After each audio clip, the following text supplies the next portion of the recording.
Brought to you by CGTN Europe.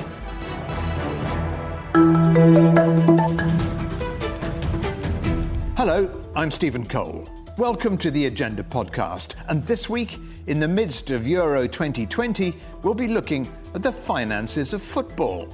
Has the beautiful game somehow lost its luster in the pursuit of the dollar? Or are we actually witnessing a golden age of the game, in spite of the pandemic? This year, in almost empty stadiums, Inter Milan won their first Serie A title in 11 years. I asked Zhang, Inter's chairman, just how it felt to be the first foreign-owned club to win. I'm really proud. It's a special moment for everybody, for the people in the club, for the fans, for the city. Having a really strong competitor for the past 9 years and having them winning in a row. And at the same time, the last time we won was actually about 11 years ago, having an important title, important trophies. It shows that the work that we are been working on in the past 5 years on the right track, on the right ways. And obviously, seeing the city are so happy, the fans are so happy on the streets, it's something really satisfying. The shame is the fans couldn't be inside the stadium. What has COVID meant for you at such a great club with not having the fans in the stadium? And what has it meant for international football, do you think? Unfortunately, COVID and the whole pandemic situation really changed the landscape of football, really impact a lot of industry who are related to offline services, offline experience, the consumers, the consumptions which is related to physical or in-person experience. So football or sports industry is one of the industry or fall into that category. So without the fans in the stadium, without experiencing, seeing the game in person or closing a lot of stores, restaurants, eventually damaged a lot to our industry. If you look at only 1920 season alone, the overall European football industry lost 2 billion or 3 billion euros. So if you combine that with 2 seasons, that's double, which is around 5 or 6 billions overall in terms of damage for many, many clubs or people who are related to the football industry. So obviously that's going to be something not going to be recovered anytime soon. So for us, for the competition, the quality is definitely not going to be as the same before COVID. And all the clubs today, we have to think about how to cutting the costs, how to going to be still sustainable in the next couple of years when we're recovering from COVID. At the same time, how to engage with the fans, with the audiences who were losing in the past couple of years. So how to making sure utilizing the digital platforms, utilizing the social medias, utilizing the fans who are not able to travel, who are not able to see the players, the games in the stadium. That's the key topic or key conversations that we're having. But of course, at the same time, there are some things were built up even before COVID, which in terms of cost structure, in terms of a sustainability of the football club.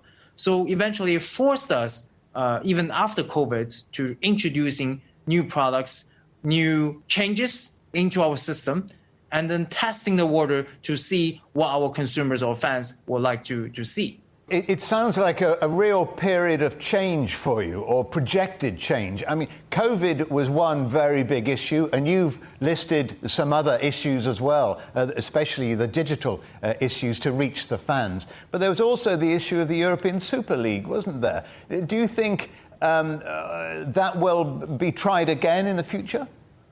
I think overall, this whole incident shows that we have to working with FIFA and UEFA to really improving the quality of the games, to understand what are the changes we need in the market, and to listen to the fans and understand what are the things that will be providing a better experience for the fans. Pandemic and the COVID situation really pushed us to see these changes or innovations are needed in the market.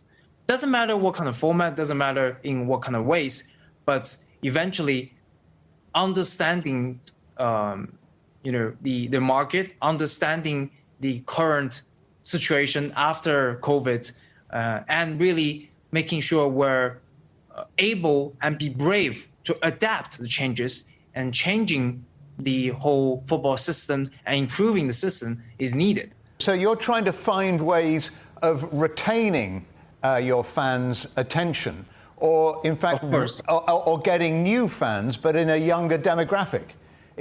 Are you worried that you're losing fans to digital media?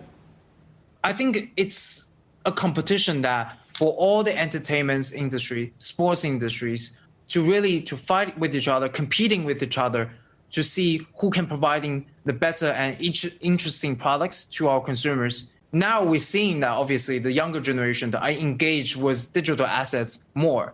We see that's a competition, but at the same time, it's a way to actually enlarge our fan base, because these digital platforms actually providing or more chances or access to these fans or consumers, which were not able to touch or to see before. So in order to competing on these platforms, we have to make sure as football club or as a sports industry, we can providing or developing the contents which are interesting outside of the 90 minutes. So I think now, obviously, the younger generations are engaging on these platforms more. But slowly we will see that every single age, different age point will be engaged in these platforms in different ways. So we have to targeting different age groups with different contents or things they will like. Europe's biggest clubs, and you are one of those biggest clubs, certainly not just in Europe, around the world, and you have supporters all around the world. How vital to Inter are overseas markets like China to the future of your club? And where are the opportunities, do you think, for growth? The route overall for our club, for Inter, is always rooted to its local audiences, to its local fans, and it's the most important part. But as the sports industry going global, as we see that the digital era really bring the contents going global, and as it says in our name, Internazionale, which means a football club representing the culture all around the world, having international inclusive idea and concept, we see that mostly even more than 50% of our audiences are actually coming the culture outside of Italy. So definitely China is a very important market, and the fans are interested in not only football but also Italian culture, the information and news that are coming from Milano. That's the part actually have the strongest growth overall for a European football club at the moment. So I think if you're not only speaking to us, but speaking to any sports club in Europe or in other countries, the audience in China is always one of the top priorities. And that's actually something that we want to understand, to learn what they need, and feeding the information and providing the contents that will be interesting for them, who are not able to actually travel all the way to Italy, to Milano to see the games, but actually enjoy the contents over their phone or on the internet. Stephen Zhang from Inter Milan, thank you so much for joining us on The Agenda. Thank you very much. Thank you. For a wider view of the current state of the so-called beautiful game, and especially its finances, I'm joined by Dan Jones. And Dan is head of the Sports Business Group at Deloitte. Dan, where do you think football currently stands over a year into the pandemic, which has cancelled games, closed stadiums, etc.? I guess you can split it into a bit of a game of two halves. So in the short term, obviously, it's been an acute crisis. There's clearly been more important things going on in the world than football matches getting cancelled or having to be played behind closed doors. But for the game and for its finances, it's clearly been, as I say, a very sharp, acute crisis. However, the game has done a good job of coming through and adapting, getting the game back on screens and bringing that entertainment to millions and billions of people.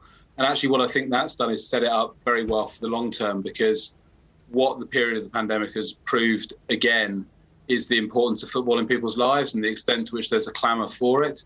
So even though it's been played out in largely closed stadiums, even though the games were deferred at the start of the pandemic, we've still seen it continue to play a really important role in society. And because of that, that reaffirms the value that it has. So a short-term crisis, but a long-term reconfirmation of the value of football. And of course, European football has also had a tumultuous year, not least the European Super League. What's the lasting effect of that, can I call it fiasco? Yeah, I think fiasco is probably an appropriate term for it. I think the European Super League was an idea that had been around for 25 years or so, and I think was always there in the background as sort of the spectre at the feast, used to ensure that UEFA stepped up to the mark for the bigger clubs, and the bigger clubs got what they felt they should do from what the European Super League we already have, which is the European Champions League. And what the situation a couple of months ago showed was that actually it wasn't as well thought through and as well prepared as people might have feared. And also it was incredibly unpopular, now particularly so in England, but also elsewhere across Europe as well. So I think that the threat of the European Super League in that sense has receded, and it has empowered and emboldened some of the people who are looking at making other changes to the game to maybe redress some of what they would see as its excesses. So from a personal point of view, I was surprised how poorly thought through and poorly executed this idea that supposedly had been in the works for 20 plus years was. I noticed you say it's receded. Has it gone away? I don't think you could ever say it's totally gone away. But I think if you look at what's happened since, you look at the distance that most of the clubs who were originally scheduled to participate in it have put between themselves and it. And obviously there's 3 clubs who still are sticking to the concept. But you look at how very, very quickly it mobilised and unified the entirety of football against one thing, which is hard to do. It's hard to unify football in that way at that speed against something. It has to be something really poorly thought of to do that. So I think it's probably less likely than it has ever been through the fact that someone had actually, raised and surfaced it for the first time after it being sort of a sort of veiled threat that was hanging in the background for so long. Football is a big business. Lots of money washing around. Most of it comes from television. Does television have too much power, do you think, over the game? Well, I think it's an interesting relationship, the one between money and football. And people say, it's all become about the money and it's not about the football anymore. It's all about the money. It's not about the fans anymore. But you've got to look back at where does that money come from? Why is that money there? And the reason the money is there is because fans, want to be associated with football, want to watch football. It is their live appointment to view great unscripted drama that is a key part of their life. So TV is only interested because it brings a big audience and it aggregates an audience and gets it there live in a way that in a very fragmented world, it's harder to do than it's ever been. Sponsors only want to put their money towards it because there's that audience. The fans are still going through the gates. The people are still buying the shirts, etc. So, it is still coming all the way back to the fans. That's where all the value comes from.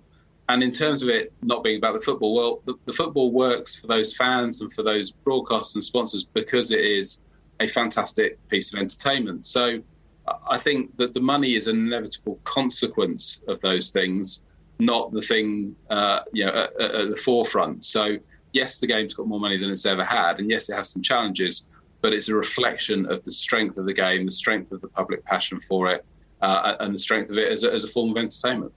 Is there an issue then in where that money goes? And it's obviously going to the top clubs. Is enough filtering down the lower leagues to the minnows? So that's a really interesting point. So inevitably, most of the more money goes to the bigger clubs and the more successful clubs and the more successful players than it does to the less successful ones. And I think, everyone agrees and understands that that's the right thing. It is a meritocracy. It's uniquely, I think, in a lot of ways, meritocratic sort of pursuit sport. In normal jobs, if someone in the UK is significantly better at a job than someone in Canada, it's very, very hard to tell that because very few people will actually see.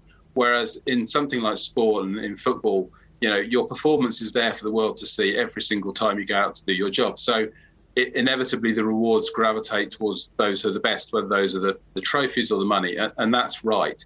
The question is, how do you distribute that money in such a way that the whole of the structure, the whole of the pyramid of football is sustainable? And taking England as an example, there's more money in the English game than there ever has been. And that is the case at all levels. So there is more money, more revenue at every single level of the English game than there has ever been. But the gaps between the top and the rest are bigger than they've ever been as well. And so that is it's always a very active and delicate debate as to how the revenue gets distributed. But clearly, it's good to have more revenue rather than less when you're looking to distribute it. Dan Jones, head of the Sports Business Group at Deloitte, many thanks for joining us on The Agenda. Thank you. So what exactly is next for the beautiful game? And what effect is next year's Winter World Cup in Qatar going to have on football? With me now is Laura McAllister, former professional footballer turned administrator and professor at Cardiff University. Laura, you're the Deputy Chair of UEFA's Women's Football Committee. You stood for election to FIFA's Council, as well as being former captain of the Wales women's national team. It's not ungallant of me to say you've been around the game for a while now. What's your current take on the state of football? I think it's pretty mixed. I'm an optimist by nature, so I can see lots of positives about football at this point in time, particularly the growth of the game amongst girls and women. It's an area that lots of nations, not just within UEFA, but across FIFA, across the world, have prioritised. And I think that's very encouraging that we're reaching out to countries that perhaps hadn't really had any infrastructure for developing the game for both sexes. It sounds ridiculous, doesn't it, that we've laboured on with the game being so dominated by boys and men, but unfortunately that's a truth. But what it does do is give a lot of headroom for growing the game amongst girls and women. So that's a positive. I'm afraid I'm less optimistic about the men's game, certainly at senior professional level, mainly because I think there's been a polarisation of some of the very top clubs, and that was exemplified in the proposed breakaway European Super League. But I think that kind of disconnect between the top professional men's clubs and the rest of the game has become ever more pronounced, and that worries me for a whole host of reasons. But I do think there's still cause for great optimism, because in many respects football is the simplest game that anyone can play in any sport anywhere across the planet. It's a game that could be played in a small village in Africa or in an urban city in the Americas. So, in some respects, we've got the asset of having simplicity and global appeal, historic global appeal. So if you put all of that together, I think there's more reasons to be optimistic than pessimistic. Well, you started your answer saying you're less optimistic about the men's game. Is that down to the race for cash and the beautiful game losing a little bit of its lustre in this race for profits by the billionaire owners? I think there's a lot in that question, Stephen, to be honest. I mean, we know that it would be naive to suggest we can roll back from where football is now as a global sport. But I think its ownership and its governance can certainly be improved, and improved in a way that would benefit the game and benefit all of the people involved in the game, the so-called stakeholders, to use the jargon of these things. But, it's back to my point about the appeal and the profile and the reach of football. I mean, every child could potentially be hooked by the game.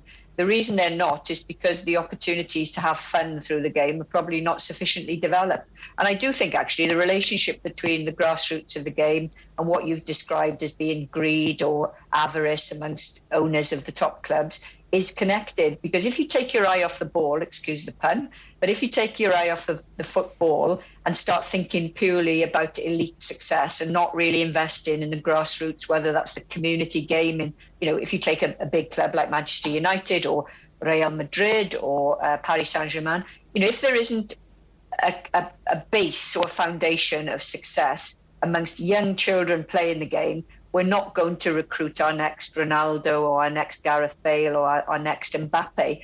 And I think we have to have those conversations. We can't allow the very top clubs to depart too far from what we would call the football pyramid, because it's a principle of solidarity. It's a principle of investment. And it's a way of ensuring that the game not only survives, but flourishes and develops further and reaches out more. The next big issue, Laura, is next year's World Cup in Qatar. It's the decision to go to Qatar attracted controversy right from the beginning. And it'll have a massive impact on the European game as it's happening in December for the first time. Is, you think, a World Cup in Qatar a good idea? My instinctive answer to that is that it's fraught with difficulties. But let's not make any, great claims here before the event. It seems to me that the decision was made to take the World Cup to Qatar. We have to now see whether that can be done in a safe and sustainable and, let's be honest, equality-driven way so that the game's image is not damaged. But, let's be fair, there were... I think you're being optimistic about an equality way, to be honest. Well, I'm not being optimistic or pessimistic because I'm asking the question rather than giving the answer. I think equality is a fundamental principle of football, certainly in Europe. And you look at the UEFA values and equality is right at the very heart of it, respect and equality. So I think it does challenge us really to make sure that we don't lose sight of our values in the game. But, my point was going to be as well, there were similar misgivings over handing the World Cup to Russia on a similar basis in some regards back in 2018. And I think we do need to revisit some of the criteria by which major tournaments are allocated. Maybe it's about a grading and making sure that, financial advantage and resource put in isn't the driving force alone, that we are mindful of the values and the ethics of the game, and that we want to make sure that the game will be open not only to all players, but to all fans as well. So that's not being naive, because I understand exactly what the political and cultural difficulties are in holding a World Cup in Qatar. But we are where we are. And now I think whatever happens next winter, we'll need to really revisit this and make sure that it is a tournament that continues to reflect all that's good about the game, rather than undermine some of its fundamental principles. And lastly, Laura, how close is Wales to winning Euro 2020? Oh, that's a nice thought, isn't it? Yeah, as we prepare for our first game on Saturday against Switzerland. Look, I was out in France for Euro 2016, and let's remember Wales did better than any of the home nations in that tournament, reaching the semi-finals. But it's going to be a big ask. Laura McAllister, former professional footballer, many thanks to you for joining us on The Agenda. Thank you. And that brings us to the end of another edition of The Agenda podcast. Remember, you can subscribe to this podcast on iTunes, Stitcher and Spotify. You can also find us on CGTN Europe Facebook, Twitter, Instagram and YouTube. And we'd love it if you could leave us a rating and a review. Until next week, goodbye.